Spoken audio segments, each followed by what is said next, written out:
بسم الله الرحمن الرحيم الحمد لله رب العالمين والصلاة والسلام على سيد المرسلين شفيع المذنبين إمام المتقين رسول رب العالمين وعلى آله وصحبه أجمعين فإن خير الكلام كلام الله وخير الهدي هدي محمد صلى الله عليه وسلم وشر الأمور محدثاتها وكل محدثة بدعة بسم الله عليك توكلنا وإليك أنبنا وإليك المصير حسبنا الله ونعم الوكيل ولا حول ولا قوة إلا بالله العلي العظيم ولا حول ولا قوة إلا بالله العلي العظيم ولا حول ولا قوة إلا بالله العلي العظيم ബഹുമാനമുള്ള അധ്യക്ഷനെ, ബഹുമാനികളായ പണ്ഡിതന്മാരെ, ബഹുമാനികളായ ഉമറാക്കളെ, നേതാക്കളെ, സ്നേഹനിധികളായ യുവ സഹോദരങ്ങളെ, വിദ്യാർത്ഥികൾ, അന്യസമുദായങ്ങളിൽ നിന്ന് ഈ പരിപാടി ശ്രവിക്കുന്ന സർവർക്കും എന്റെ വിനീതമായ ഭാവുകങ്ങൾ. ബഹുമാനമുള്ള സഹോദരങ്ങൾ, ഇവിടെ നാദാപുരം മേഖല SKSF കമ്മിറ്റി അതിപ്രധാനപ്പെട്ട ഒരു പ്രമേയം ചർച്ചയ്ക്ക് വെച്ചിരിക്കുകയാണ്. ഇന്ന് ഏറെ ചർച്ച ചെയ്യപ്പെടുകയും തെറ്റായ ജ്ഞാനത്തിന്റെ ഇരുട്ടുകൾ കൊണ്ട് സമൂഹത്തെ ആകമാനം മൂടുകയും നിരാലംബരും നിരപരാധരുമായ ഒരു സമൂഹത്തിന്റെ നേർക്ക്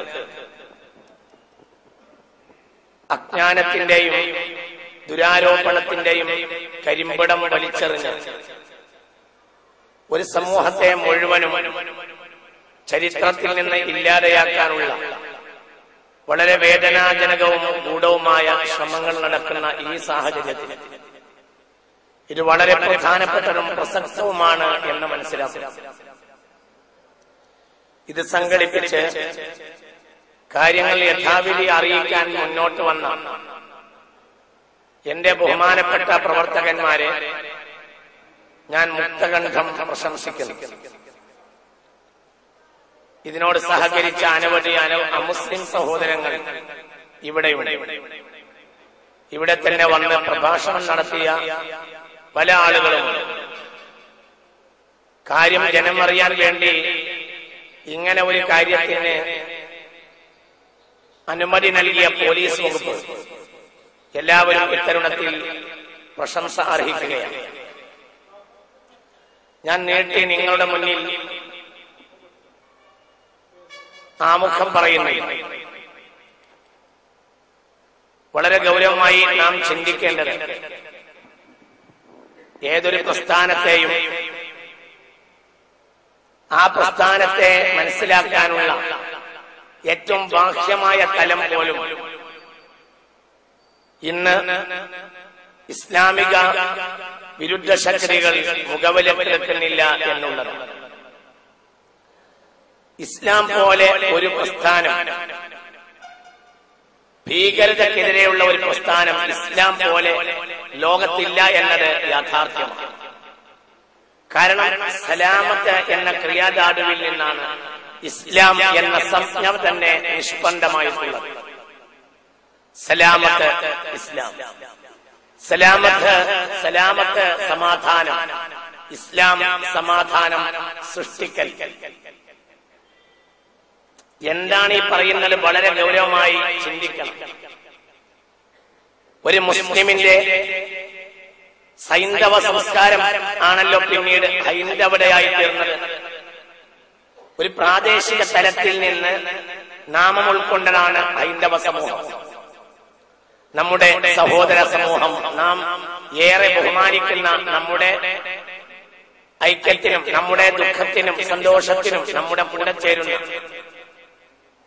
നമ്മുടെ തന്നെ രാജ്യത്തിന്റെ പ്രമുഖ ഭാഗമായ ചരിത്രത്തിൽ എന്നും നമ്മോട് കൂടെ നിന്നിട്ടുള്ള നമ്മുടെ ഹൈന്ദവ സമൂഹം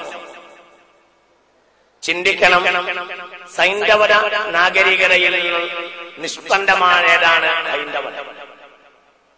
തികച്ചും പ്രാദേശികമായ ഒരു നാമത്തിന്റെ ആശയവൽക്കരണമാണ് സത്യത്തിൽ അത്. എന്നാൽ ഇസ്ലാം മുന്നോട്ട് വെക്കുന്ന ഏറ്റവും പ്രധാനപ്പെട്ട സിംബൽ തന്നെ ചിന്തിക്കുക.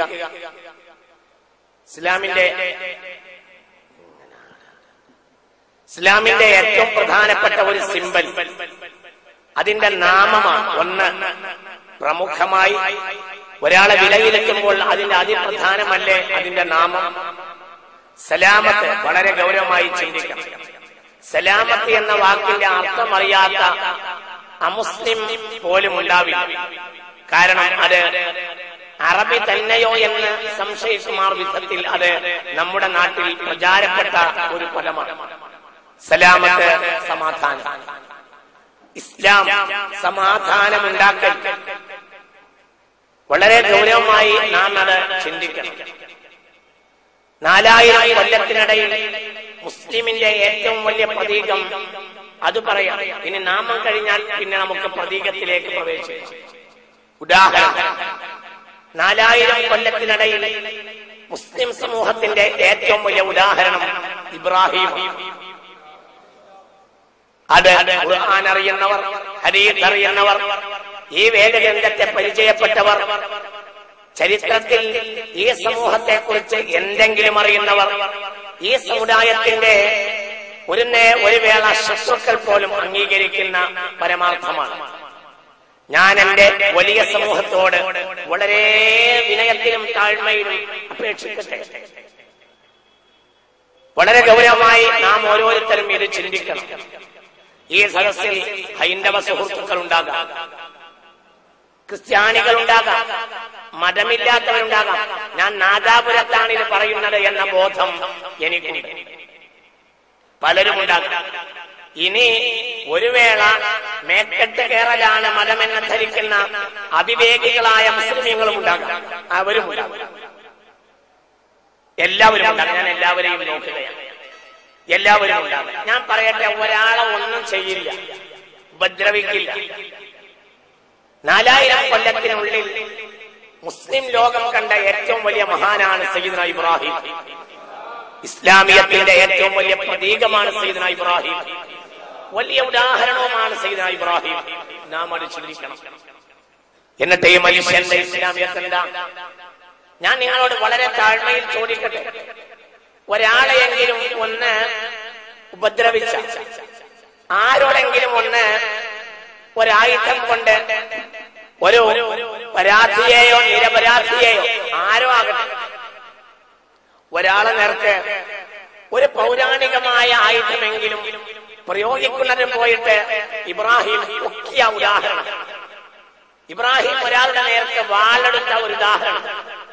ഇബ്രാഹിം ഒരാളിലേക്ക് പിച്ചാച്ചിയെടുത്ത ഒരു ഉദാഹരണം. ഇബ്രാഹിം ഒരാളിലേക്ക് വില്ല് കുലച്ച ഒരു ഉദാഹരണം. ഒന്ന് പറയും.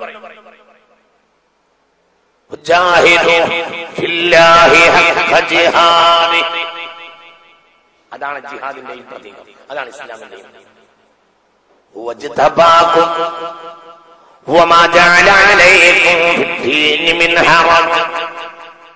മില്ലത അബീകും ഇബ്രാഹിം ഹുവ സമ്മാകുമുൽ മുസ്ലിമീൻ. മില്ലത അബീകും ഇബ്രാഹിം, മില്ലത അബീകും ഇബ്രാഹിം. ഇബ്രാഹിമിന്റെ മാർഗം എന്നാണ്. ഇബ്രാഹിമിന്റെ മാർഗം പിൻപറ്റാനാണ് ഖുർആൻ പറഞ്ഞത്. ثم أوحينا إليك أن اتبع ملة إبراهيم حنيفا. ഇബ്രാഹിമിനെ പോലെയാകൂ, ഇബ്രാഹിമിന്റെ മാർഗത്തെ പിന്തുടരൂ എന്നാണ് ഖുർആൻ പറഞ്ഞത്. ഇങ്ങോട്ട് ചിന്തിക്കണം. നിങ്ങൾ തന്നെ ഒരാൾ അങ്ങോട്ട് പറയും, ഇബ്രാഹിം ഇങ്ങനെ ചെയ്തിട്ടുണ്ട്, ഇബ്രാഹിം ഒരു അക്രമം ചെയ്തിട്ടുണ്ട്. ഇബ്രാഹിം ഏതെങ്കിലും ഒരു സമുദായത്തിന്റെ നേർക്ക് അക്രമികൾ ഉണ്ടായിരുന്നു. വലിയ സാമ്രാജ്യത്വവാദികൾ ഉണ്ടായിരുന്നു ഇബ്രാഹിമിന്റെ കാലത്ത്. സയ്യിദുനാ ഇബ്രാഹിം എക്കാലത്തെയും വലിയ തിന്മയുടെ വക്താവാണ് ഉണ്ടായിരുന്നു നമ്രൂദ് ലഅനത്തുല്ലാഹി അലൈഹി. എന്നിട്ട് ആ നമ്രൂദിന്റെ അഗ്നികുണ്ഡത്തെ വലിച്ചു എന്നല്ലാതെ ഒരാൾക്ക് വേണ്ടി അഗ്നി ഒരുക്കിയവനല്ല സയ്യിദുനാ ഇബ്രാഹിം. 4000 കൊല്ലത്തിനിടയിൽ വന്ന മുഴുവനും മുസ്ലിമീങ്ങൾക്ക് പറയുക ഔലാദു ഇബ്രാഹിം എന്നാണ്. എന്തുകൊണ്ട്? മില്ലത അബീകും ഇബ്രാഹിം, നിങ്ങളുടെ പിതാവിന്റെ മാർഗം എന്നാണ്. മനസ്സിലായില്ലേ? പിതാവിനെ പോലെയാവുകയാണ്. ഒരാൾ പിതാവിനെ പോലെയാണ്. പിതാവാരാ? മില്ലത അബീകും ഇബ്രാഹിം. മില്ലത ഇബ്രാഹിം എന്നല്ല, മില്ലത അബീകും ഇബ്രാഹിം. നാം നാമത്തെ അറിഞ്ഞു. ഇങ്ങോട്ട് നോക്കൂ, എന്റെ കൂടല്ലേ, എന്റെ കൂടല്ലേ? ചിന്തിക്കുക. വേറെയുള്ളവരുടെ മേൽ അഭിമാനം പറയാൻ മാത്രമല്ല ഈ ക്ലാസ്. പകരം നാം അജ്ഞത തുടച്ചു മാറ്റി വിജ്ഞാനത്തെ സംശീകരിച്ച് യഥാർത്ഥ മുസ്ലിമാകാൻ വേണ്ടിയാണ് ക്ലാസ്. നാളത്തെ പത്രത്തിൽ നാദാപുരത്ത് ഇത്ര വലിയ ഒരു പ്രൗഢമായ സദസ്സ് ഉണ്ടായിരുന്നു എന്ന് വരുത്തി തീർക്കാനല്ല നമ്മുടെ ക്ലാസ്. പകരം മുസ്ലിമീങ്ങളിൽ അജ്ഞത പടർന്നിട്ടുണ്ടെങ്കിൽ അത് ഈ വാക്കോടുകൂടെ തുടച്ചു നീക്കപ്പെടാൻ വേണ്ടിയാണ്. അള്ളാഹു നമുക്ക് സർവബോധവും നൽകട്ടെ. അള്ളാഹു നമുക്ക് വിവേകം നൽകട്ടെ. നിങ്ങൾ ഇത് ചിന്തിക്കുക, എന്താ ഞാൻ ഈ പറയുന്നത്. അപ്പോൾ ഞാൻ നാമത്തെ പറഞ്ഞു, പിന്നീട് ഞാൻ പ്രതീകത്തെ പറഞ്ഞു. ഇനി നമുക്ക് ഖുർആനെ പറയാം. എന്താ ഖുർആൻ? ഇത്രയേറെ കാരുണ്യം പറഞ്ഞ ഒരു ഗ്രന്ഥം ലോകത്തിൽ ഇല്ല. ഇത്രയേറെ കാരുണ്യം പറഞ്ഞ, ഗീതയിൽ കാരുണ്യം പറഞ്ഞിട്ടില്ല, ശാന്തിയും അശാന്തിയും പറഞ്ഞിട്ടില്ല, എല്ലാം ഉണ്ട്. യുദ്ധവും പറഞ്ഞിട്ടുണ്ട്. ഗീതോപദേശം തന്നെ യുദ്ധോപദേശമല്ല. പരിത്രാണായ സാധൂനാം വിനാശായ ചതുഷ്കൃതാം ധർമ്മ സംസ്ഥാപനാർത്ഥായ സംഭവാമി യുഗേ യുഗേ. വില്ലുപുലക്കാൻ മടിച്ചു നിൽക്കുന്ന അർജുനനോട് തേര് നയിക്കുന്ന കൃഷ്ണൻ പറയുന്ന യുദ്ധോപദേശങ്ങളാണ് ഗീതോപദേശം. അതാണ് ഗീത. യുദ്ധമുണ്ട്, സമാധാനമുണ്ട്, കാരുണ്യമുണ്ട്, എല്ലാം ഉണ്ട്. എന്നാൽ ബൈബിളിലുണ്ട്, എല്ലാം ഉണ്ട്. പക്ഷേ ലോക ചരിത്രത്തിൽ ഒരു വേദഗ്രന്ഥമാകട്ടെ, ഒരു രാഷ്ട്രമീമാംസാ തത്വങ്ങൾ പറയുന്ന ഒരു ഗ്രന്ഥമാകട്ടെ, ഒരു ശാസ്ത്രഗ്രന്ഥമാകട്ടെ, ഒരു നോവലാകട്ടെ, ഏത് ലോകത്തേതോ ഗ്രന്ഥം ഇന്ന് വരെ ഇറങ്ങിയിട്ടുള്ള ഏതെങ്കിലും ഇന്ന് വരെ വിരചിതമായിട്ടുള്ള ചരിത്രത്തിൽ ചർച്ച ചെയ്യപ്പെട്ടിട്ടുള്ള ഒരു ഗ്രന്ഥം, ആ ഗ്രന്ഥത്തിൽ എല്ലാ അധ്യായത്തിന്റെയും ആദ്യത്തെ വചനം കരുണയായ ഒരു ഗ്രന്ഥം ഇന്ന് വരെ ഖുർആനല്ലാതെ ലോകത്തിൽ. മനസ്സിലായില്ല നിങ്ങൾക്ക്? ഖുർആനിൽ 114 അധ്യായങ്ങൾ. ഈ 114 അധ്യായങ്ങളിൽ ഓരോ വചനവും തുടങ്ങുന്നത്, ഓരോ അധ്യായവും ബിസ്മില്ലാഹിർ റഹ്മാനിർ റഹീം, കരുണാകടാക്ഷമുള്ള, കാരുണ്യവാനായ, കരുണാനിധിയായ അല്ലാഹു. കാരുണ്യം, കാരുണ്യം തന്നെ മതം, കാരുണ്യം തന്നെ ജീവിതം. ഇതങ്ങോട്ട് പ്രയോഗവൽക്കരിക്കും. 114 അധ്യായം, 8-10 ഒന്നുമല്ല, 114 അധ്യായം. ആ 114 അധ്യായത്തിൽ ഒരധ്യായത്തിനല്ലാത്ത എല്ലാ അധ്യായത്തിന്റെയും ആദ്യാക്ഷരി, ആദ്യവചനം കാരുണ്യം. അള്ളാഹുവിനെ പരിചയപ്പെടുത്തുക. അള്ളാഹുവിന് എത്ര നാമങ്ങളുണ്ട്? വല്ലാഹുല്ലദീ ലാ ഇലാഹ ഇല്ലാഹു അലിമുൽ ഗൈബി വശ്ശഹാദ വർ-റഹ്മാനുർ റഹീം. വല്ലാഹുല്ലദീ ലാ ഇലാഹ ഇല്ലാഹു അൽ-മലികുൽ ഖുദ്ദൂസുസ് സലാമുൽ മുഅ്മിനുൽ മുഹൈമിനുൽ അസീസുൽ ജബ്ബാറുൽ മുതകബ്ബിർ. സുബ്ഹാനല്ലാഹി അമ്മാ യുശ്രികൂൻ. വല്ലാഹുൽ ഖാലിഖുൽ ബാരിഉൽ മുസവ്വിർ ലഹുൽ അസ്മാഉൽ ഹുസ്നാ. ഇത്രയേറെ നാമങ്ങൾ അള്ളാഹ്ക്ക് ഉണ്ടായിട്ട് സത്യത്തിൽ ആവർത്തനം വൈരസ്യമല്ലേ? ഇവിടെ പലരും പ്രസംഗിച്ചു, അവര് പറഞ്ഞത് തന്നെ അതേ പ്രയോഗങ്ങളിലും ആംഗ്യങ്ങളിലും വാക്കുകളിലും ഞാൻ ആവർത്തിക്കുകയാണെങ്കിൽ നിങ്ങൾ ഇവിടെ ഇരിക്കുക. ആശയങ്ങളിൽ ഒരു ഏകമാനതയുണ്ടാകാം. മനസ്സിലാവുന്നില്ല പറഞ്ഞത്? ആവർത്തനം വിരസല്ലേ ജനങ്ങളെ? സത്യത്തിൽ ഇതാ വൈരസ്യമായിട്ടും ആവർത്തിച്ചു. എന്റെ അള്ളാഹുവിനെ ഒരുപാട് നാമങ്ങളുണ്ട്, എന്നിട്ടും പരിചയപ്പെടുത്തിയത് ബിസ്മില്ലാഹിർ റഹ്മാനിർ റഹീം, കാരുണ്യത്തിന്റെ അള്ളാഹു. ഇവിടെയും അവിടെയും കരുണ്യമാണ്. നിങ്ങൾ ചിന്തിക്കുക, ഇങ്ങനെ ഒരു മതത്തെ എങ്ങനെ ഭീകരവാദം എന്ന് പറയാനാവും? അതെന്തുകൊണ്ട് ചിന്തിക്കുന്നില്ല?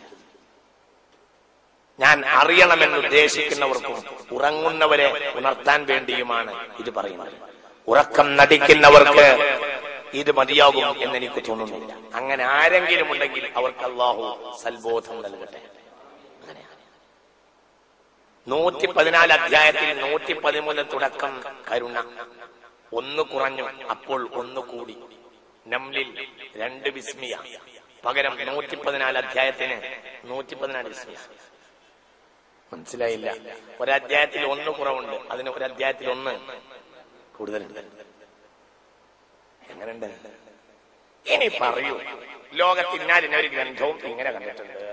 ഹോമറുടെ ഇലിയഡ് ഞാൻ വായിച്ചിട്ടുണ്ട്, പഴയ നിയമവും പുതിയ നിയമവും വായിച്ചിട്ടുണ്ട്, ഗീത വായിച്ചിട്ടുണ്ട്, ഉജ്ജയിനി വായിച്ചിട്ടുണ്ട്, ഉപനിഷത്തുകളിൽ ചിലതൊക്കെ പരിചയപ്പെട്ടിട്ടുണ്ട്, ദാസ് ക്യാപിറ്റലും മാനിഫെസ്റ്റോയും വായിച്ചിട്ടുണ്ട്. അടുത്ത കാലഘട്ടത്തിൽ മലയാളത്തിൽ ഇറങ്ങിയ എല്ലാ നോവലുകളും വായിച്ചിട്ടുണ്ട്, ഏകദേശമൊക്കെ വായിച്ചിട്ടുണ്ട്. ഇനി ദസ്തവസ്കിയുടെയോ യെരേ മോപ്പസാങ്ങിന്റെയോ ഒക്കെ ആംഗലേയ നോവലുകൾ വായിച്ചിട്ടുണ്ട്, അതും വായിച്ചിട്ടുണ്ട്.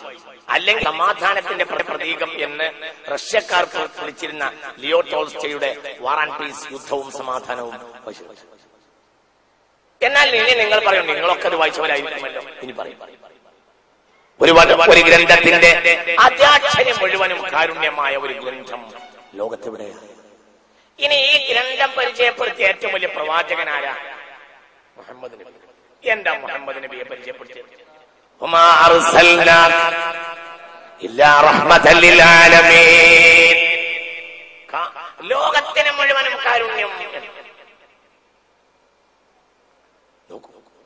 ഈസാ നബിയെ പരിചയപ്പെട്ടത് മസലുൽ ബനി ഇസ്രാഈൽ, ഇസ്രായേലികൾക്ക് മാതൃകയായിരുന്നു. മുഹമ്മദ് നബിയോ വമാ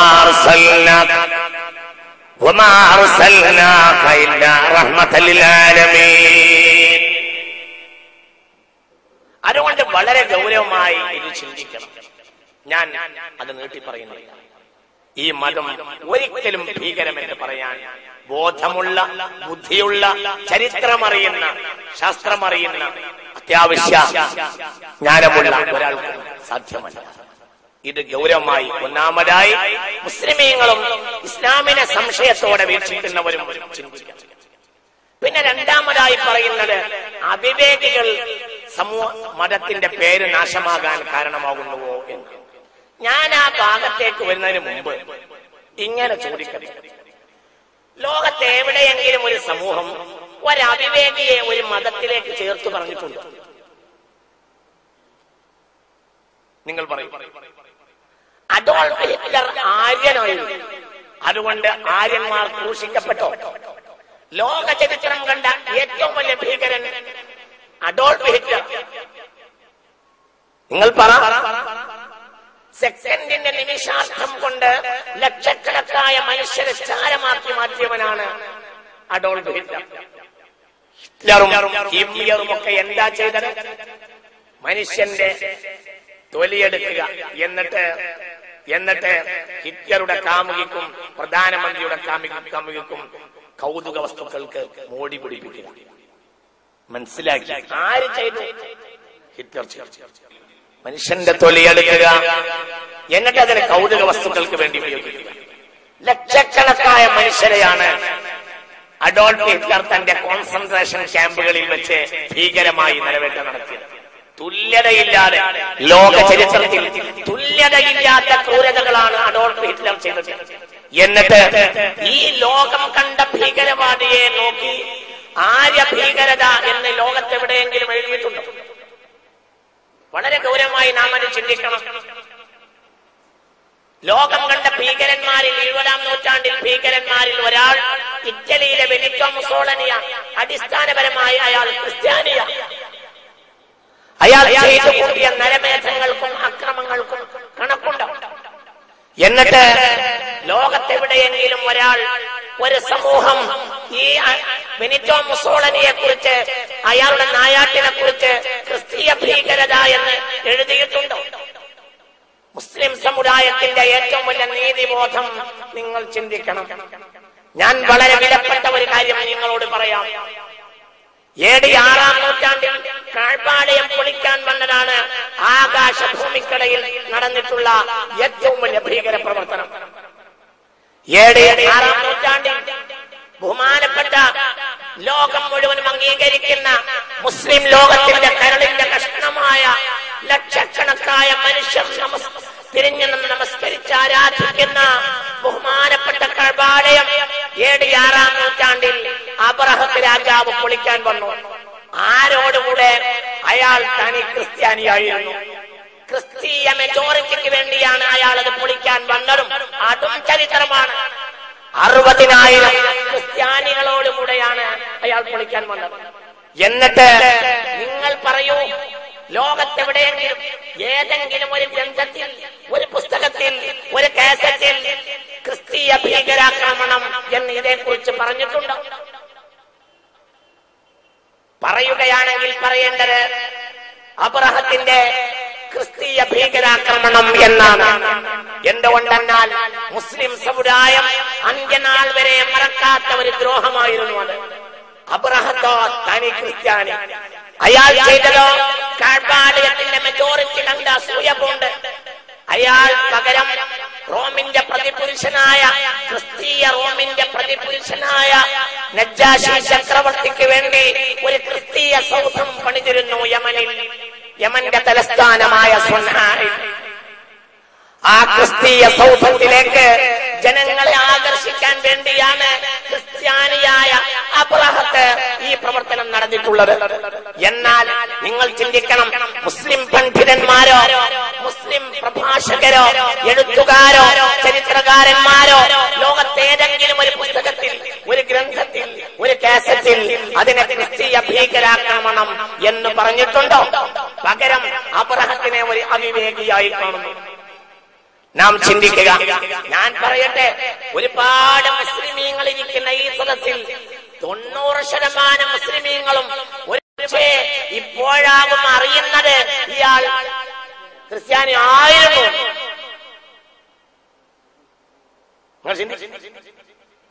നിങ്ങൾ ചിന്തിക്കേ, നിങ്ങൾ ചിന്തിക്കേ. അതെങ്ങാനും മുസ്ലിം പണ്ഡിതന്മാർ പറഞ്ഞിരുന്നുവെങ്കിൽ ഒരു കാലത്തും തീർത്താൻ തീരാത്ത പരസ്പരമുള്ള വിദ്വേഷം നടമാടുകയില്ല. പകരം നിങ്ങൾക്ക് കേൾക്കണം, ഇനി പകരം നിങ്ങൾക്ക് കേൾക്കണോ? നജ്റാനിൽ നിന്ന് ക്രിസ്ത്യാനികൾ വന്നു മദീനയിലേക്ക്. പുണ്യനബിയുടെ കരളിന്റെ കഷ്ണമാണ് കഅബാലയം. ആ കഅബാലയം പൊളിക്കാൻ ഒരുങ്ങിയ അബ്രഹത്തിന്റെ കൂട്ടാളികൾ പിന്നീട് ഒരിക്കൽ ബഹുമാനപ്പെട്ട ഹബീബായ നബിയുടെ അരികിലേക്ക്, മദീനയിലേക്ക് നിവേദക സംഘമായി വന്നു. വളരെ നാം ചിന്തിക്കണം. പുണ്യനബിയുടെ മദീന ജീവിത കാലഘട്ടത്തിൽ, മദീന അന്ന് ഇസ്ലാമിക രാഷ്ട്രമാണ്. പുണ്യനബിയുടെ മദീന സ്വല്ലല്ലാഹു അലൈഹി വസല്ലം. നിങ്ങൾ ചിന്തിക്കണം, ഹബീബായ നബിയുടെ മദീന പള്ളിയിലാണ് സ്വീകരിച്ചത്. മദീന പള്ളിയിൽ സ്വീകരിച്ചു. എന്നിട്ടോ അവരുടെ ആരാധനയുടെ നേരമായി. ആരാധിക്കാൻ ഒരുമ്പെട്ടപ്പോൾ ചില സ്വഹാബികൾ അവരെ തടഞ്ഞു. അപ്പോൾ ഹബീബായ നബി പറഞ്ഞു, ഖല്ലു സബീലഹും യതഅബ്ബദൂൻ, ആരാധിക്കട്ടെ, അവരെ വഴി വിട്ടേക്കൂ. സ്വന്തം പള്ളിയിൽ ബഹുമാനപ്പെട്ട കഅബാലയം പൊളിക്കാൻ വന്ന അബ്രഹത്തിന്റെ സമൂഹത്തെ സ്വന്തം പള്ളിയിൽ ആരാധിക്കാൻ സമ്മതിച്ചു. ആര്? ശിർക്കിനെതിരെ ലോകത്തെ ഏറ്റവും വലിയ പ്രഭാഷണവും ഏറ്റവും വലിയ സമൂഹത്തിന്റെ തയ്യാറെടുപ്പും നടത്തിയ മുഹമ്മദ് നബി. ഈ ഒരു പ്രവാചകന്റെ അനുയായികളെ കുറിച്ചാണോ ഭീകരൻ എന്ന് പറയുന്നത്? നിങ്ങൾ ചിന്തിക്കുക, താത്വികമായി ഇത് ആലോചിക്കണം. അതുകൊണ്ട് ഇന്ന് വരുത്തി തീർക്കുന്ന ഈ ശ്രമങ്ങൾ ഏറ്റവും വേദനാജനകമാണ് എന്ന് നിയമപാലകരോട്, പത്രപ്രവർത്തകരോട്, സാഹിത്യകാരന്മാരോട് വളരെ വിനയത്തിലും താഴ്മയിലും അപേക്ഷിക്കുകയാണ്. ഇതൊരിക്കലും ചെയ്യാൻ പാടില്ലാത്തതാണ്. ഒരു സമുദായത്തിന്റെ നേർക്ക് ഭീകരതയുടെ കരിമ്പടം വലിച്ചെറിയുക എന്തൊക്കെ ഇവിടെ നടന്നുകൊണ്ടിരിക്കുന്നുണ്ട്. നാഥുറാം ഗോഡ്സെ സത്യത്തിൽ RSSകാരനല്ലേ? അയാളല്ലേ രാഷ്ട്രപിതാവിനെ കൊന്നത്? എന്നിട്ട് എപ്പോഴെങ്കിലും ആ ഒരു സമൂഹത്തിന്റെ നേർക്ക് ഇങ്ങനെ ഒരു വാക്ക് പ്രയോഗിച്ചിട്ടുണ്ടോ? വളരെ ചിന്തിക്കണം. ഇന്ത്യ രാജ്യത്തിന്റെ നാളിതുവരെ 1948-ന്റെയും 2008-ന്റെയും ഇടയിലുള്ള 60 വർഷത്തെ ചരിത്രത്തിൽ ഏറ്റവും ഭീകരമായ കാര്യം ഇന്ത്യയുടെ രാഷ്ട്രപിതാവിനെ കൊലപ്പെടുത്തിയ സംഭവമാണ്. കാരണം ഇന്ത്യയിലെ ജനങ്ങൾക്കെല്ലാം, മുസ്ലിമീങ്ങൾ, ക്രിസ്ത്യാനികൾ, ഹിന്ദുക്കൾ, ബാപ്പുജിയെ ബഹുമാനിക്കാത്ത ഒരാളുണ്ടോ? ഗാന്ധിജിയെ ബഹുമാനിക്കാത്ത ഒരാളുണ്ടോ? പകുതി മാത്രം വസ്ത്രം ധരിച്ച് നവഖാലിയിലും കൽക്കത്തയിലുമൊക്കെ മനുഷ്യ സമാധാനത്തിന് വേണ്ടി ഓടി നടന്നിരുന്ന ഇന്ത്യയുടെ സമാധാനത്തിന്റെ പ്രതീകമായ ബാപ്പുജി, ഇന്ത്യയിലെ ആ മനുഷ്യന്റെ നാമം വിശ്വത്തോളം ഉയർത്തിയതിൽ പലരുമില്ലേ? ബാപ്പുജിയെ കുറിച്ച് ലേഖനമെഴുതിയ, ഗ്രന്ഥമെഴുതിയ എത്ര മുസ്ലിം ചരിത്രകാരന്മാരുണ്ട്. ഇനി നിങ്ങൾ ചിന്തിക്കേ, ഇന്ത്യ രാജ്യത്തിന്റെ ചരിത്രത്തിൽ ഏറ്റവും അഭിശപ്തമാണല്ലോ ആ സാഹചര്യം. എന്നിട്ട് ആ സമുദായത്തിന്റെ നേർക്കോ, ആ വിഭാഗത്തിന്റെ നേർക്കോ എപ്പോഴെങ്കിലും ഒരിരുട്ടിന്റെ കരിമ്പടം, ഒരു ദുർവ്യാഖ്യാനത്തിന്റെ കരിമ്പടം, അല്ലെങ്കിൽ ഒരു ഭീകരതയുടെ നവനാമം, ഒരു കുപ്രസിദ്ധ നാമം എപ്പോഴെങ്കിലും ചേർക്കാൻ ചരിത്രത്തിൽ ആരെങ്കിലും തയ്യാറായിട്ടുണ്ടോ? അതുകൊണ്ട് സമൂഹമേ, ഇവിടെ വളരെ ഗൗരവമായി നാം തിരിച്ചറിയണം. പത്രക്കാർക്ക് ബോധമുണ്ടാകണം. സാഹിത്യം എന്ന് പറയുന്നത് മനുഷ്യന്റെ നന്മക്ക് വേണ്ടിയാണ്. സാഹിത്യ ശൈലി പഠിപ്പിച്ചത് അല്ലാഹു. റഹ്മാനു അല്ലമൽ ഖുർആൻ ഖലഖൽ ഇൻസാന അല്ലമഹുൽ ബയാൻ. അല്ലാഹു നമുക്ക് ബോധം നൽകട്ടെ. സാഹിത്യം അല്ലാഹുവിന്റേതാണ്. അതുകൊണ്ട് പത്രപ്രവർത്തകരെ വളരെ ഗൗരവമായി നാം ഇത് ചിന്തിക്കണം. നോക്കൂ, ഇത് വളരെ ഗൗരവമായി നാം ചിന്തിക്കണം. പത്രപ്രവർത്തകർ എന്താണ് നടന്നതെന്നറിയാതെ അമേരിക്കയിൽ വേൾഡ് ട്രേഡ് സെന്റർ തകർന്നതിന്റെ പിറ്റേ ദിവസം ഒരു പത്രം കേരളത്തിൽ പുറത്തിറക്കിയ ഏറ്റവും വലിയ ഹെഡിങ് യുദ്ധം എന്നാണ്. യുദ്ധം ആര് ചെയ്തു? ആരോട്? ആ വിഭാഗത്തിന് ഒരു സമുദായത്തോട് വല്ല ബന്ധവുമുണ്ടോ? ചിന്തിച്ചില്ല. മാധ്യമ ഭീകരതയാണ് ഏറ്റവും വലിയ ഭീകരത എന്ന് പറയാതിരിക്കാൻ നിർവാഹമില്ല. കാര്യങ്ങൾ വളച്ചൊടിക്കുന്നതിന്റെ പിന്നിൽ ഭീകരതയാണ്. എന്നാലാകട്ടെ, യഥാർത്ഥ ഭീകരന്മാരെ എപ്പോഴെങ്കിലും ഭീകരന്മാരായി കാണാൻ തയ്യാറായിട്ടുണ്ടോ? ആഗോളതലത്തിലെ ഏറ്റവും വലിയ ഭീകരൻ സത്യത്തിൽ ജോർജ് ബുഷാണ്. അയാൾ ചെയ്തു കൂട്ടുന്ന തിന്മകൾക്ക് കയ്യും കണക്കുമില്ല. ലക്ഷക്കണക്കായ 12 വർഷം കൊണ്ട് 13.5 ലക്ഷം ജനങ്ങളെയാണ് ഇറാഖിൽ കൊന്നത്. എന്നിട്ട് എവിടെയെങ്കിലും എപ്പോഴെങ്കിലും മുസ്ലിമീങ്ങൾ അതിന് മുഴുവനും നേതൃത്വം നൽകിയത് ക്രിസ്ത്യാനികളും ജൂതന്മാരുമായ പട്ടാളക്കാരാണ് താനും. എന്നിട്ട് എപ്പോഴെങ്കിലും മുസ്ലിം സമുദായത്തിന്റെ എഴുത്തുകാരോ പ്രഭാഷകരോ അല്ലെങ്കിൽ പുസ്തക രചയിതാക്കളോ ചരിത്രത്തിൽ എവിടെയെങ്കിലും ക്രിസ്തീയ ഭീകരതയെന്നോ അല്ലെങ്കിൽ ജൂത ഭീകരതയെന്നോ പറഞ്ഞിട്ടുണ്ടോ? ഇത് വളരെ ഗൗരവമായി നാം ചിന്തിക്കേണ്ടതാണ്. ഇനി ഞാൻ ആ വിഷയവും നീട്ടുന്നില്ല. മുസ്ലിം സമുദായം ഉൾക്കൊള്ളണം, ഉറങ്ങുന്നവർ ഉണരണം. ചിന്തിക്കാൻ വേണ്ടി ഞാൻ പറയാം, മുസ്ലിമിന് ഭീകരനാവാൻ ഒരിക്കലും സാധ്യമല്ല. സ്വോദ്ദേശപരമായിട്ട് ആരോടും മറുപടി പറയാൻ ഞാൻ ഒരുക്കമാണ്. സ്വോദ്ദേശപരമായി മറുപടി പറയാൻ ഒരുക്കമാണ്. ആർക്കും പറയാം. ഒരെഴുത്തിങ്ങോട്ട് എഴുതി കൊടുത്താൽ സ്വോദ്ദേശപരമാകണം എന്നെഴുതി ആർക്കും ചോദിക്കും. ഞാൻ വളരെ വിനയത്തിൽ ചോദിക്കട്ടെ, സമൂഹമേ, നിങ്ങൾ ചിന്തിച്ചു, ഒരു മുസ്ലിമിന് എങ്ങനെ ഭീകരനാകാൻ കഴിയും? എന്തുകൊണ്ട്? ഭീകരത എന്ന് പറയുന്നത് സത്യത്തിൽ തിന്മയുടെ ആക്രമണമാണ്.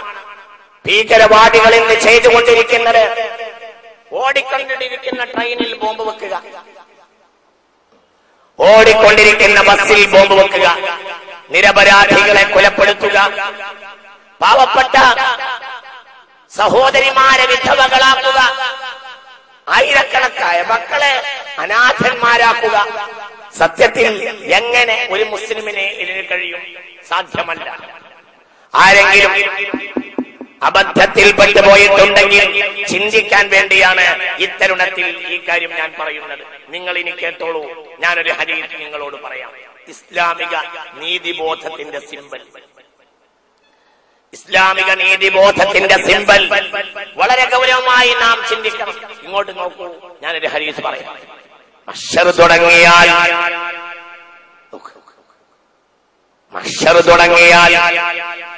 മലക്കുകളോട് അല്ലാഹു ആദ്യം വിളിച്ചു പറയാൻ കൽപ്പിക്കുന്ന വചനം, എല്ലാവരും ഒരുമിച്ച് കൂടി അള്ളാഹുവിന്റെ കോടതിയിൽ. അള്ളാഹു ആ ദിവസം നമ്മെ രക്ഷപ്പെടുത്തട്ടെ. മുസ്ലിമീങ്ങൾക്ക് ഇസ്ലാമിനെ മനസ്സിലാക്കാൻ, അല്ലാത്തവർക്ക് ബോധമുണ്ടാകാൻ വേണ്ടിയാണ് ഈ വചനം ഞാൻ ഇവിടെ പറയുന്നത്. ജീവിക്കുന്ന ഇസ്ലാമിനെയാണ് ഞാൻ പറയുന്നത്. മറക്കരുത്, ഗൗരവമായി ചിന്തിക്കണം. മഹ്ശർ തുടങ്ങിയാൽ മലക്കുകളോട് ആദ്യം വിളിച്ചു പറയാൻ അല്ലാഹു കൽപ്പിക്കുന്ന വചനം, ലാ യദ്ഖുലു അഹദുൻ മിൻ അഹ്ലിൽ ജന്നതി അൽ ജന്ന വവാഹിദുൻ മിൻ അഹ്ലിൻ നാരി യത്ലുബുഹു ബിമൗലമാ. ലാ യദ്ഖുലു അഹദുൻ മിൻ അഹ്ലിൽ ജന്നതി അൽ ജന്ന. സ്വർഗ്ഗവാസികളായി വന്നവരെ ഇന്ന് ഒരാളും സ്വർഗ്ഗത്തിൽ കടക്കുകയില്ല.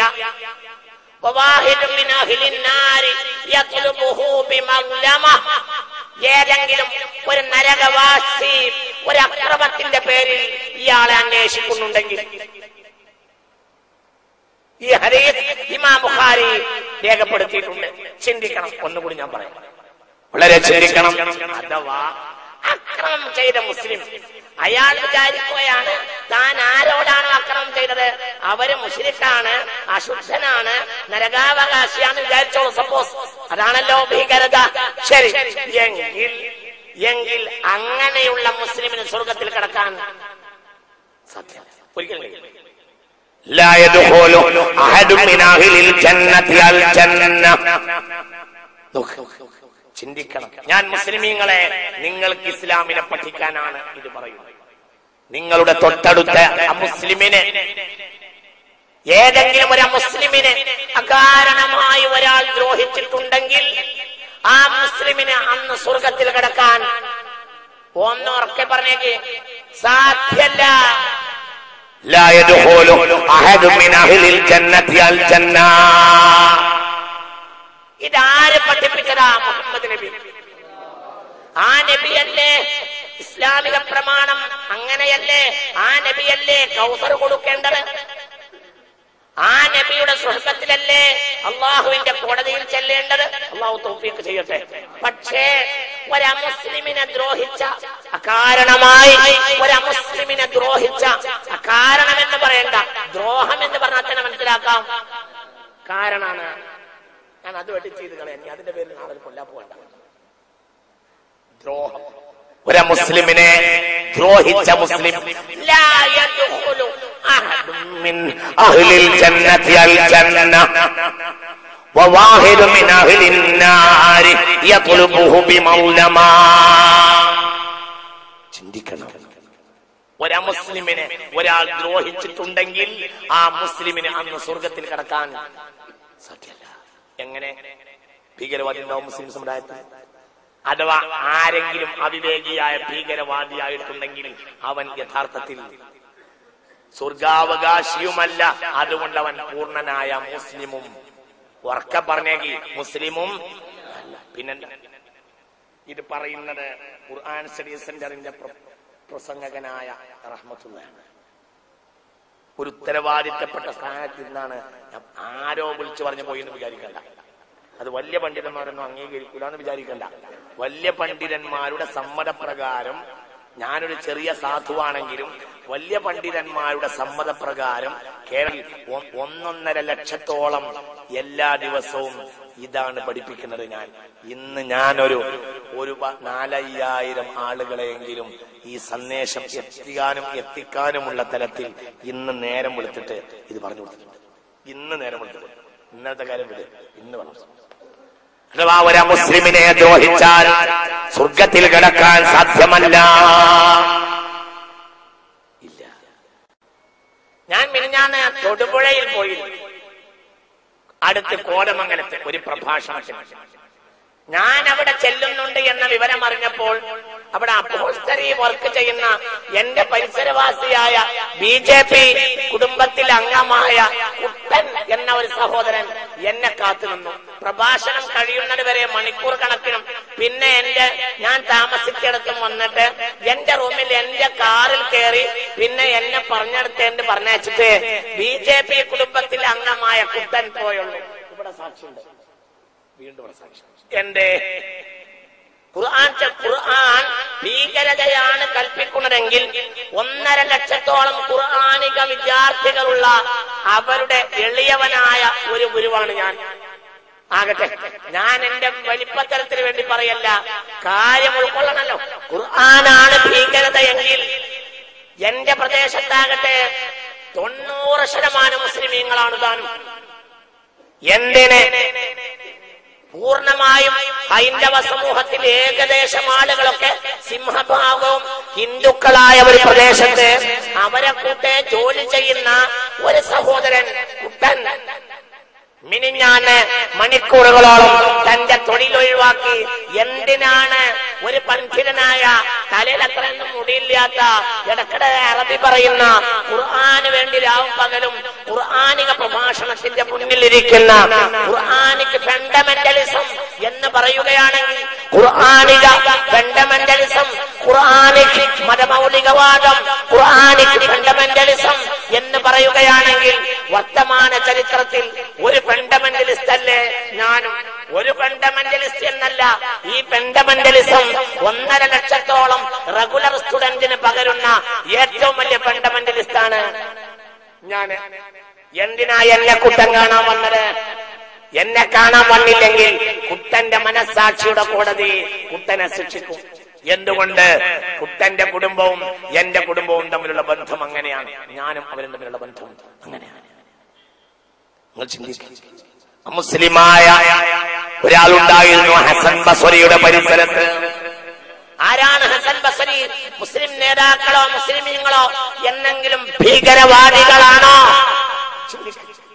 ഹസൻ ബസ്രി റളിയല്ലാഹു അൻഹു അദ്ദേഹം സയ്യിദു താബിഈന, താബിഈങ്ങളിൽ ഏറ്റവും വലിയ നേതാവാണ് ഹസൻ ബസ്രി റളിയല്ലാഹു അൻഹു.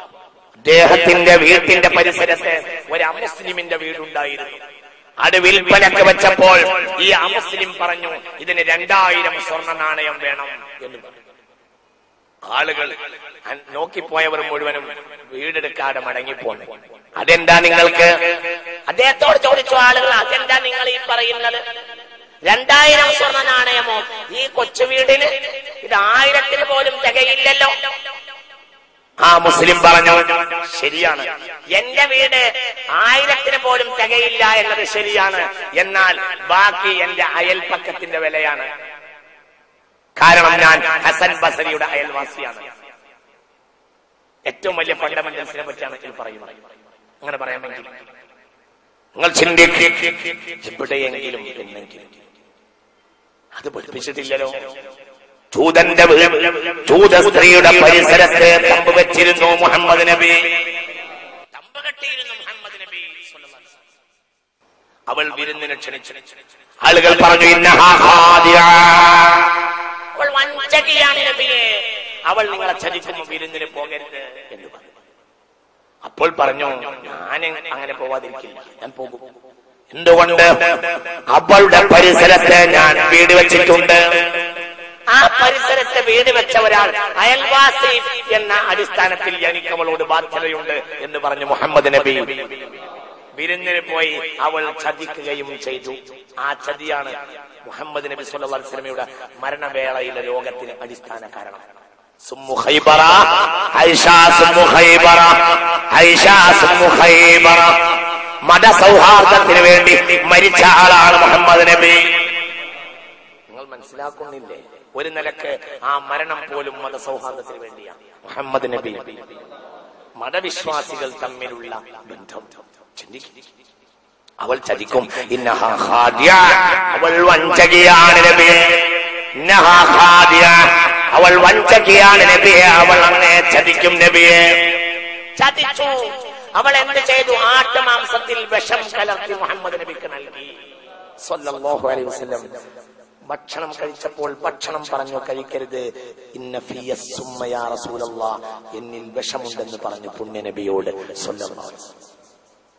നോക്കൂ, ആ വിഷം ഒരൽപ്പം ഉമിനീരിൽ കലർന്നിരുന്നു അപ്പോഴേത്തിന്.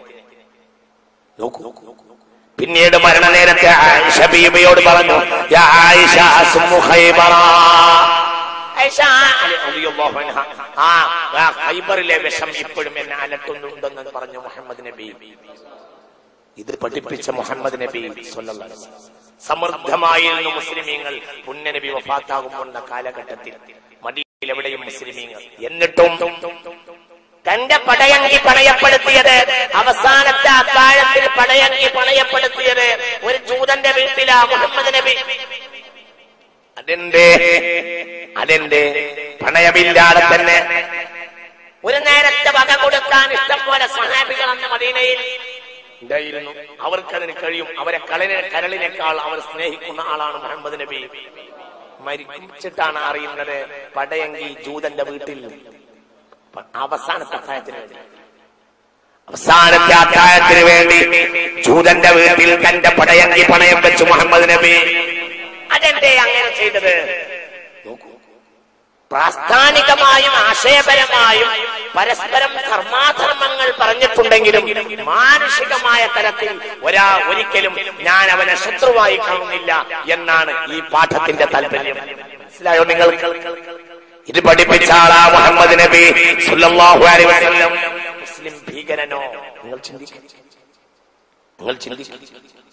എങ്ങനെ മുസ്ലിം ഭീകരനാകും?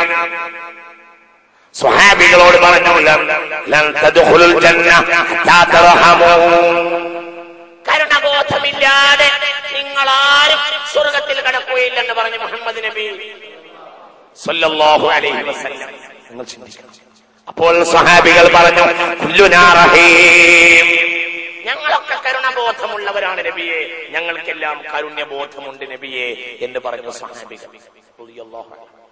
അപ്പോൾ ഹബീബാ റസൂലുള്ളാഹി പറഞ്ഞു, ഞാൻ പറയുന്നത് നിങ്ങൾ പരസ്പരമുള്ള കരുണബോധമല്ല, വലാകിൻ റഹ്മത്തുൽ ആമ്മ, വലാകിൻ റഹ്മത്തുൽ ആമ്മ, വലാകിൻ റഹ്മത്തുൽ ആമ്മ. എല്ലാവർക്കും നിങ്ങൾ കരുണ ചെയ്യുക. എല്ലാവർക്കും. തന്റെ വീട്ടിന്റെ പരിസരത്തെ വേലായുധന്റെ വീടാണെങ്കിൽ അവിടെ ഭക്ഷണമുണ്ടോ, അവിടെ വസ്ത്രമുണ്ടോ എന്ന് അന്വേഷിക്കൽ നിന്റെ കടമയാണ്. കടമാന്നാ പറഞ്ഞത്, ഹഖ്ഖുന്നാ പറഞ്ഞത് മുഹമ്മദ് നബി. ഹഖ് നൽകിയില്ലെങ്കിൽ അതിന്റെ പകരം പരലോകത്ത് നരകശിക്ഷയുണ്ടാകുമെന്നല്ലേ അർത്ഥം. ഹഖ് എന്നാ പറഞ്ഞത് മുഹമ്മദ് നബി. അമ്മാ ജാറുൻ ലഹു ഹഖ്ഖുൻ വാഹിദുൻ ഫജാറുൻ മുശ്രികുൻ എന്ന് പറഞ്ഞു മുഹമ്മദ് നബി. വീട്ടിന്റെ പരിസരത്ത് ഒരു അമുസ്ലിമിന്റെ വീടുണ്ടെങ്കിൽ ആ വീട്ടിൽ ഗുണം ചെയ്യൽ ഒരു മുസ്ലിമിന്റെ കടമ. കടമ. ഇതായിരിക്കുന്ന പണ്ഡിതന്മാർ കടമയുടെ നിർവചനം എന്താണെന്ന് ചോദിക്കുക. കടമ നിർവഹിച്ചില്ലെങ്കിൽ നരകമാണ്. പിന്നെ എങ്ങനെ അവന്റെ നേർക്ക് ബോംബുണ്ടാക്കും? ഇത് വളരെ ചിന്തിക്കണം. ഇതാണ് എന്റെ മുസ്ലിമീങ്ങളെ അള്ളാഹുവാണ് ഇന്ന് ഈ നേരം വരെ ഞാൻ പഠിപ്പിച്ചത്. ഇതിനെതിരായി ഞാൻ പഠിപ്പിച്ചത് ഓർമ്മയില്ല. ഇല്ല, ഞാനെന്നല്ല ആരും പഠിപ്പിച്ചത്. അത് നമുക്ക് കഴിയില്ല. പൂച്ചയോട് കരുണ കാണിക്കാത്തതിന്റെ പേരിൽ നരകത്തിൽ കടന്ന പെണ്ണിന്റെ കഥ എത്ര തവണയാ പറയാറുള്ളത് മുഹമ്മദ് നബി? സ്വഹീഹുൽ ബുഖാരി ആ സംഭവം എത്ര തവണയാ രേഖപ്പെടുത്തിയത്? ഒരു പൂച്ചയോട് പോൽ കാണിക്കേണ്ട കാരുണ്യം നിങ്ങൾ ചിന്തിക്കും. ഒരു പൂച്ചയോട് കാണിക്കേണ്ട കാരുണ്യം. ഇന്നലെ ഒരാൾ എന്നോട് വിളിച്ചു ചോദിക്കുക, ലവ് ബേർഡ്സിനെ വീട്ടിൽ വളർത്തുന്നതിന്റെ വിധി എന്താ? അപ്പോൾ ഇസ്ലാമിക പണ്ഡിതന്മാരുടെ ഫത്വ കാരണം ഒരു കിളിയുടെ സ്വാതന്ത്ര്യത്തെ തടയുന്നത് പോലും തെറ്റാണെന്ന ചിന്തയെന്നല്ലേ ആ ചോദ്യം? മനസ്സിലായോ നിങ്ങൾക്ക്? ലവ് ബേർഡ്സിനെ വീട്ടിൽ വളർത്തുന്നതിന്റെ വിധി എന്ത്? ഇന്നലെ എന്നോട് ചോദിക്കുകയാ ഒരു കുടുംബനാഥ, ഒരു സ്ത്രീ തിരൂരിൽ നിന്ന് വിളിച്ചിട്ട് എന്നോട് പറയാ, വീട്ടിൽ ലവ് ബേർഡ്സ് ഉണ്ട്, ചില വാഗൊക്കെ കേൾക്കുമ്പോ പേടിയാവുന്നുണ്ട്, ഈ ലവ് ബേർഡ്സിനെ തുറന്നു വിടേണ്ടതുണ്ടാ, അതിൽ വല്ല തെറ്റുണ്ടോ എന്ന് ചോദിക്കാ ഒരു കുടുംബിൽ. എങ്ങനെയുണ്ട്? അപ്പോൾ ഒരു നിസ്സാരമായ കിളിയോട് പോലും, ആ കിളിയോട് പോലും അന്നെന്നോ മലവേളനോട് മാനുഷാദ പറഞ്ഞ വാൽമീകിയല്ല, ഇന്നെന്നും മാനുഷാദ പറയുകയാണ് മുസ്ലിം പണ്ഡിതന്മാർ. അവരെങ്ങനെ ഭീകരവാദികളാകും? ഒരിക്കൽ മലവേളനോട് മാനുഷാദ പറഞ്ഞ വാൽമീകിയല്ല, ജീവിതം മുഴുവനും വാൽമീകിമാരാണ്. എല്ലായിടത്തും മാനുഷാദയാ. ഞാൻ പറഞ്ഞു, നീ തുറന്നു വിട്ടേക്ക്, പാവല്ലേ, സ്വാതന്ത്ര്യം തളയണ്ട. അപ്പൊ പറയാണ്, തുറന്നു വിട്ടാൽ അത് പോവില്ല ഉസ്താദെ, അത് വീണു പോകും, അത് ചത്തുപോകും, പൂച്ച കടിച്ചു പോകും. ചിന്തിക്ക, പൂച്ചക്ക് ഭക്ഷണം കൊടുക്കാത്തതിന്റെ പേരിൽ പകലന്തിയോളം നമസ്കരിക്കുകയും നേരം വെളുക്കുന്നവരെ നമസ്കരിക്കുകയും പകലന്തിയോളം നോമ്പ് നോക്കുകയും ചെയ്യുന്ന പെണ്ണ് പൂച്ചയെ കെട്ടിയിട്ടതിന്റെ പേരിൽ കാനത്തിലെ ഒരു പൂച്ചയുണ്ടായിരുന്നു, അതിനെ കെട്ടിയിട്ടു. അതിന് ഭക്ഷണം കൊടുത്തില്ല. ഇതിനെയൊട്ട് തുറന്നു വിട്ടതുമില്ല. തുറന്നു വിട്ടിരുന്നെങ്കിൽ അത് പോയിട്ട് വല്ല പുല്ലെങ്കിലും തിന്നുമായിരുന്നു, അതിനും ചെയ്തില്ല. അവസാനം ആ കയറ് കിടന്ന് ആ പൂച്ച ചത്തുപോയി. പിന്നെ എങ്ങനെ ഹിന്ദുവിനെ ആക്രമിക്കും, ക്രിസ്ത്യാനിയെ ആക്രമിക്കും? പൂച്ച മനസ്സിലായില്ല. ഒരു ദിവസം എത്ര പൂച്ചകളാണ് വണ്ടി കയറി ചാകുന്നത്? മനസ്സിലായില്ല. നിങ്ങൾക്ക് മനസ്സിലാവേണ്ട പറഞ്ഞത്. നിസ്സാരമായി യഥേഷ്ടം എവിടെയും മരിച്ചു പോയിരിക്കുന്ന പൂച്ചയെ പോലും കൊന്നാൽ നരകമാണെങ്കിൽ വലഖദ് കറംനാ ബനി ആദം, അല്ലാഹു ബഹുമാനിച്ച മനുഷ്യന്റെ നേർക്ക് കത്തിയെടുത്താൽ എന്തായിരിക്കും അവന്റെ ശിക്ഷ? ചിന്തിക്കുക. മൻ ഖതല നഫ്സൻ ബിഗൈരി നഫ്സ് ഫകഅന്നമാ ഖതലന്നാസ ജമീഅ. ഒരാൾ ദ്രോഹമായി ഒരാളെ കൊന്നാൽ അവൻ സർവ്വ മനുഷ്യരെയും കൊന്നതുപോലെയാണ്. നിങ്ങൾ എന്റെ കൂടെ ഉണ്ടാ? നിങ്ങൾ എന്റെ കൂടെ ഉണ്ടാ? ഒന്നും കൊണ്ട് വരിക. നിങ്ങൾ എന്റെ കൂടെ ഉണ്ടാ? മനസ്സിലാവുന്നില്ലേ? മൻ ഖതല നഫ്സൻ ബിഗൈരി നഫ്സ് ഫകഅന്നമാ ഖതലന്നാസ ജമീഅ. ഒരാൾ കാരണമില്ലാതെ ഒരാളെ വധിച്ചാൽ, കാരണമില്ലാതെ വധിച്ചാൽ, ദ്രോഹമായി വധിച്ചാൽ എന്നർത്ഥം. കാരണം എന്നാൽ നിയമം അനുശാസിക്കുന്ന, കോടതി അംഗീകരിക്കുന്നത്, അതല്ലാത്തതൊക്കെ കാരണമില്ല. അങ്ങനെ വധിച്ചാൽ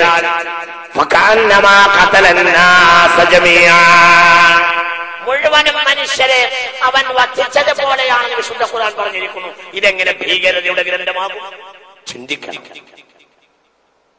ലോകത്താറ്റം കൊലപാതകം ചെയ്ത മനുഷ്യന് അന്ത്യനാൾ വരെ രക്തത്തിന്റെ ഒരളവിൽ ശിക്ഷയുണ്ടാകുമെന്ന് മുഹമ്മദ് നബി. ഞാൻ അത് ഈ ആഴ്ചയിലും പഠിപ്പിച്ചിട്ടുണ്ട്. മാമിൻ മഖ്തൂലിൻ യുഖ്തലു ഫിൽ അർളി ഇല്ലാ ലിബ്നി ആദം അൽ-അവ്വലി കിഫ്ലും മിൻ ദമിഹി. ലോകത്തെവിടെ ഒരു കൊലപാതകം നടന്നാലും ആ കൊലപാതകത്തിൽ ഒരു ശിക്ഷ ഇപ്പോഴും ആർക്കാണ്? ഖാബീലിനാണ്. കൊലപാതകത്തെ ലോകത്താദ്യമായി കൊണ്ടുവന്നത് ഖാബീലാണ്. ഖാബീലിന് ഇന്നും കൊലപാതകത്തിന്റെ ശിക്ഷയുണ്ട് എന്ന് പഠിപ്പിക്കുന്ന. ഇന്ന് കൊല്ലുന്നുണ്ടോ ഖാബീൽ? ഇന്ന് ഖാബീൽ കൊല്ലുന്നുണ്ടോ? ഖാബീൽ മരിച്ച കാലത്തിലായി.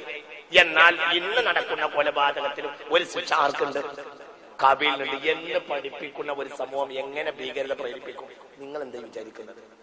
മാമിൻ മഖ്തൂലിൻ മുസ്ലിമിൻ ഉണ്ടാ? അങ്ങനെയല്ലല്ലോ. മുസ്ലിമായ കൊലപാതകമൊന്നുമില്ല, മുസ്ലിമെ കൊന്നല്ല. മാമിൻ മഖ്തൂലിൻ, എവിടെ ഒരു കൊല നടന്നാലും, അത് ഹിന്ദുവിനെ നടന്നാലും ആരാണെന്നാലും, ആരുടെ മോനാണ് ഈ കൊലപാതകത്തിന് ശിക്ഷ അനുഭവിക്കുന്നത്? പറ, ഉസ്താദ്മാരോട് ചോദിക്കും. ആരുടെ മകൻ?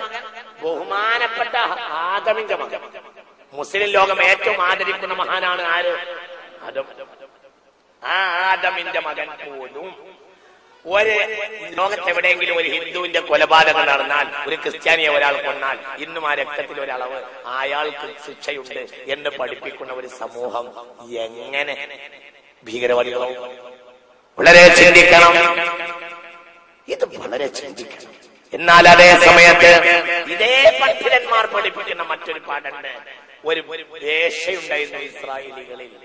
വേശ്യാവൃത്തി കഴിഞ്ഞ് വേശ്യാവൃത്തി കൊണ്ട് ഉപജീവനം ചെയ്യുന്ന ഒരു പെണ്ണുണ്ടായിരുന്നു ഇസ്രായേലികളിൽ. ആ പെണ്ണ് ഒരിക്കൽ ആര് പറഞ്ഞ കഥയാ? പുണ്യനബി പറഞ്ഞ കഥയാ. വേശ്യാവൃത്തി കഴിഞ്ഞ് മടങ്ങി വരികയായിരുന്നു. അപ്പോൾ അവൾ എന്ത് ചെയ്തു? അപ്പോൾ അവൾ ഇങ്ങനെ മടങ്ങി വരുമ്പോൾ ഒരു കിണറിന്റെ അരികിലൂടെ നടന്നു വന്നു. അപ്പോൾ ഫറഅത്ത് കൽബൻ, ഒരു നായയെ കണ്ടു.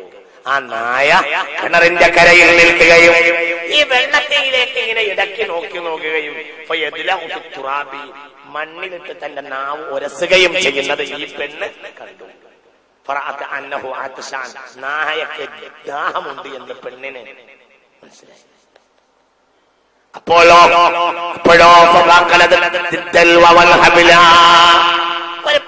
ഒരു കയറും കിട്ടിയില്ല, ഒരു ബക്കറ്റും കിട്ടിയില്ല. അപ്പോൾ പെണ്ണ് എന്ത് ചെയ്തു? ആ പെണ്ണ് തന്റെ ഷൂ അഴിച്ചു, പിന്നെ വസ്ത്രവും അഴിച്ചു. എന്നിട്ട് വസ്ത്രത്തെ, ഇതിനു മുമ്പ് വസ്ത്രം അഴിച്ചത് വേശ്യാവൃത്തിക്ക് വേണ്ടിയാ, ഇപ്പോൾ വസ്ത്രം അഴിച്ചത് നായക്ക് വെള്ളം കൊടുക്കാനുള്ള കയറാക്കാനാ. എന്തിനാ ബക്കറ്റാക്കിയത്? മൗക്ക് എന്ന് പറഞ്ഞാൽ തേവിടി ഷൂ എന്നർത്ഥം. സാധാരണ ഷൂന് മൗക്ക് എന്ന് പറയില്ല. അവളൊരു ഒരുമ്പെട്ടവളാന്ന് പറയില്ലേ, അതായത് അത്രയും മോശപ്പെട്ട ആളുകൾ ധരിക്കുന്ന ഷൂ ആണ് എന്ത്? മൗക്ക്. അങ്ങനെയുള്ള മൗക്ക്. ഷൂ അഴിച്ചു. എന്നിട്ട് അവൾ എന്ത് ചെയ്തു? വസ്ത്രം അഴിച്ചിട്ട് കെട്ടിയിട്ട് അറുവത്തിൽ കൽബം മിറാറൻ, പല തവണ വെള്ളം എടുത്തിട്ട് അറുവത്തിൽ കൽബ, ഈ നായക്ക് ദാഹം തീർത്ത കാരണത്താൽ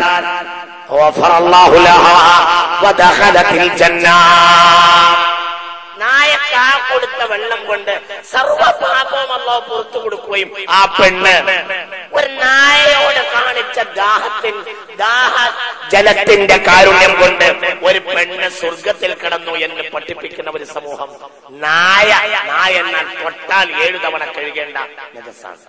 ഇങ്ങനെ പഠിപ്പിക്കുന്ന ഒരു സമൂഹം എങ്ങനെ ഭീകരവാദികളാവും എന്ന് ചിന്തിച്ചു.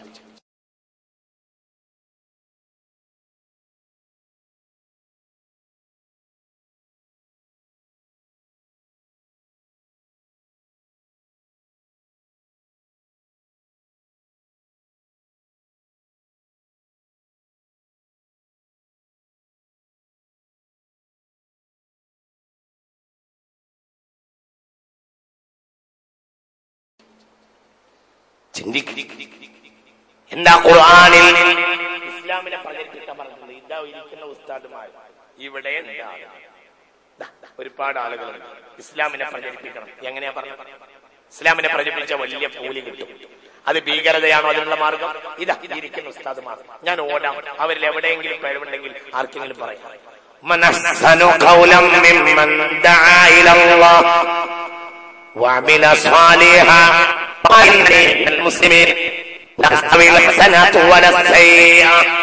അതിന്റെ കൂടെ ഉണ്ടാ, ഞാനിത് പറയണ്ടാ, നേരെ വയ്യ, ശ്രദ്ധിക്കുന്നുണ്ടാ?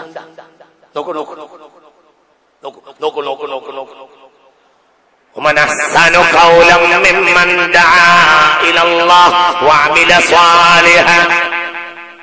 അവിവേകിയായ ആരെങ്കിലും ഉണ്ടെങ്കിൽ ചിന്തിക്കണം. നിന്റെ ഭീകരവാദമല്ല മതപ്രചാരണം. ഖുർആനിക ദഅവത്തിന്റെ ഉത്തരവാദിത്തപ്പെട്ട ഒരു സ്ഥാനത്തിരുന്നിട്ടാണ് ഞാനിത് പറയുന്നത്. ഞാനൊരു തമാശ പറയുകയല്ല. നിന്റെ ഭീകരവാദമല്ല, അല്ലെങ്കിൽ ആരോപിക്കപ്പെടുന്ന ഭീകരവാദമല്ല, അത് മതപ്രചാരണമല്ല, പ്രചാരണ ധ്വംസനമാണ്. ഈ സമുദായത്തിന്റെ നേർക്ക് ഈ ഭീകരതയുടെ കരിമ്പടമെറിയുന്നവരുടെ ദുഷ്ടലാക്കും ഇത്തരുണത്തിൽ മനസ്സിലാക്കേണ്ടതാണ്. എന്താണ് മതപ്രബോധനത്തിന്റെ മാർഗം? പറയട്ടെ പണ്ഡിതന്മാർ, പ്രബോധനത്തിന്റെ ആയത്താണല്ലോ അത്. ومن أحسن قولا ممن دعا إلى الله وعمل صالحا وقال إنني من المسلمين ولا تستوي الحسنة ولا السيئة ادفع بالتي هي أحسن فإذا الذي بينك وبينه عداوة كأنه ولي حميم وما يلقاها إلا الذين صبروا وما يلقاها إلا ذو حظ عظيم. അല്ലാഹു നമുക്ക് സൽബോധം നൽകട്ടെ. മൊബൈൽ കയ്യിലുള്ളവർ ഒന്ന് ഓഫ് ചെയ്യണം. വളരെ നീട്ടാതെ ഞാൻ അവസാനിപ്പിക്കും. ഞാൻ ഇന്ന് പങ്കെടുക്കുന്ന 5ാമത്തെയോ മറ്റോ ആയ ഒരു സദസ്സാണിത്. നിങ്ങളെക്കാൾ പെട്ടെന്ന് അവസാനിപ്പിക്കണമെന്ന് എന്റെ ബോഡി എന്നോട് പറയുന്നുണ്ട്. ഞാൻ പിന്നെ നിങ്ങളൊന്നും എണീറ്റ് പോകാത്തത് കൊണ്ട് ഇങ്ങനെ ഇരിക്കണമെന്നേ ഉള്ളൂ. നിങ്ങൾ നല്ലോണം ശ്രദ്ധിക്കണം, മൊബൈലൊന്നും വർക്ക് ചെയ്യരുത്. ശ്രദ്ധിക്കണം.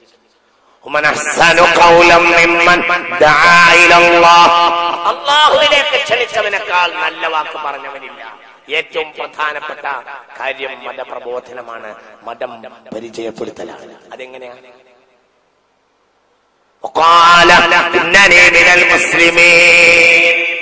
ഞാനൊരു യഥാർത്ഥ മുസ്ലിമാണെന്ന് പറയാൻ കഴിയുന്നവനാണ് ഏറ്റവും വലിയ മതപ്രബോധകൻ. അല്ലാഹു നമുക്ക് ബോധം നൽകട്ടെ. നീ മുസ്ലിമാകണമെന്ന് പറയുകയല്ല, ജനത്തിന്റെ മുന്നിൽ ഞാനൊരു മുസ്ലിമാണെന്ന് പ്രൗഢിയിലും അഭിമാനത്തിലും പറയുന്നവനാണ് ഏറ്റവും വലിയ പ്രബോധകൻ. എന്നിട്ട് എന്താ പറഞ്ഞത്?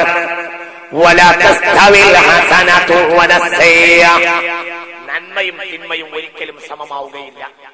ഇങ്ങോട്ട് ബോംബെറിഞ്ഞാൽ തിരിച്ച് അങ്ങോട്ട് ബോംബെറിയാതിരിക്കലും ഇങ്ങോട്ട് ബോംബെറിയലും ഫലത്തിൽ രണ്ടും ഒന്നല്ല. മനസ്സിലായില്ല? ഇങ്ങോട്ടൊരാൾ ബോംബെറിയ, അങ്ങോട്ട് ബോംബ് അറിയാതെ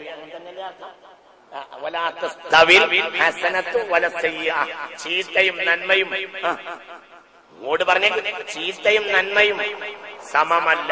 ഒരാൾ ഇങ്ങോട്ട് ബോംബെറിഞ്ഞാൽ പിന്നെ നിങ്ങൾ തിരിച്ചങ്ങോട്ട് ബോംബെറിയാതെ ക്ഷമിക്കുക, ഇങ്ങോട്ടെറിയുക, അങ്ങോട്ട് ക്ഷമിക്കുക. രണ്ടിന്റെയും അനന്തരഫലം സമമല്ല. ചീത്തക്ക് ചീത്തയിൽ പരിസമാപിക്കും. എന്നാൽ നന്മയോ? നന്മ ചെയ്താൽ ഇന്നല്ലെങ്കിൽ നാളെ അതിന് പരിഹാരം ഉണ്ടാവും. അതൊരു നന്മയിൽ കലാശിക്കും. അല്ലാഹു തൗഫീഖ് ചെയ്യട്ടെ. എന്നിട്ട് എന്റെ അടുത്ത വാക്ക്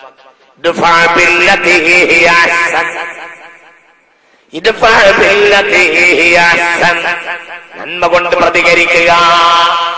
ഏതൊരാളോടും നീ ചെയ്യേണ്ടത്, ആരോ അപ്പുറത്ത് ബോംബുണ്ടാക്കിയിട്ടുണ്ട് എങ്കിൽ ഇപ്പുറത്ത് ബോംബുണ്ടാക്കലല്ല പരിഹാരം. മുസ്ലിമിന്റെ കയ്യിൽ ഒരായുധമുണ്ട്, ആ ആയുധം മുസ്ലിമീങ്ങൾക്ക് മതിയാകും. അറിയോ? നിങ്ങൾ എന്റെ കൂടെ ഇല്ലാന്നാ തോന്നുന്നത്. ഏതാ?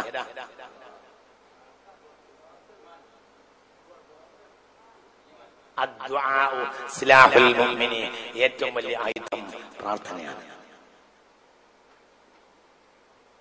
പള്ളികളിലൊക്കെ ആയുധം സംഭരിച്ചു വെച്ചിരിക്കാണ് എന്ന വാക്കിന് പാവപ്പെട്ട മുസ്ലിം പണ്ഡിതന്മാർ മറുപടി പറഞ്ഞപ്പോൾ ഞാൻ ഇരുന്ന് ചിരിച്ചു. സത്യത്തിൽ പറയേണ്ടത് ഏറ്റവും വലിയ ആയുധം പള്ളിയിലാണ് എന്നാണ്. പക്ഷെ അത് ഇരുമ്പല്ല. എന്താണ്? പ്രാർത്ഥനയാണ്. അതാണ് ആയുധം. आग है नमरूद है औलाद इब्राहिम है फिर किसी का इम्तिहान मकसूद है. ഞാൻ പറഞ്ഞില്ല ഇബ്രാഹിമിന്റെ മക്കൾ എന്നാൽ അഗ്നികുണ്ഡത്തെ സാരവൽക്കരിക്കുന്നവരാണ് ഇബ്രാഹിമിന്റെ മക്കൾ. മറ്റുള്ളവർക്ക് അഗ്നി ഉണ്ടാക്കുന്നവരാണ്. ചിന്തിക്കണം. അതുകൊണ്ട് ഈ സമുദായത്തിന്റെ നേർക്ക് വളരെ ഗൗരവമായി